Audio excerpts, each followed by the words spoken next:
আমি আমার ছাদের মুরগিগুলোর জন্য সুপার ফুড বানাইতেছি। এটার জন্য আমি কাঁচা হলুদ, আদা, রসুন এবং এগুলোকে আগে কেটে নিচ্ছি। এরপরে ব্লেন্ডার করে মিক্স করে খাবারের সাথে একসাথে মিক্স করে দিব।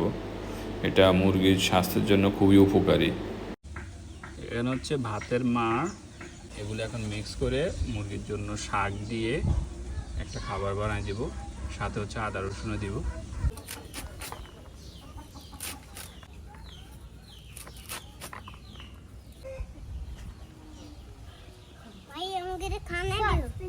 এর নাম কি? কুড়া। এটা হচ্ছে গম, এটা হচ্ছে ধান, এটা হচ্ছে আদা রসুন কাঁচা হলুদ, এটা হচ্ছে শাক।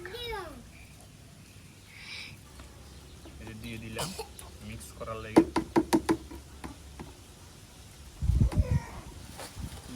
ধান,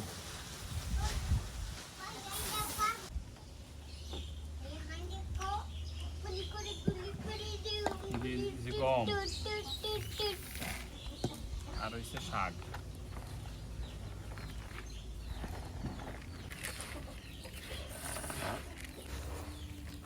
হয়ে গেছে, এবার হচ্ছে মুরগিটা দিব।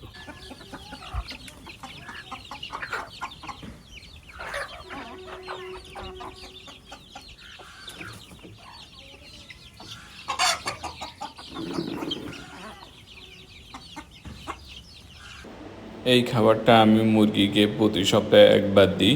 এতে ওদের রোগ প্রতিরোধ ক্ষমতা ভালো থাকে আর মুরগির জন্য খুব ভালো হয়।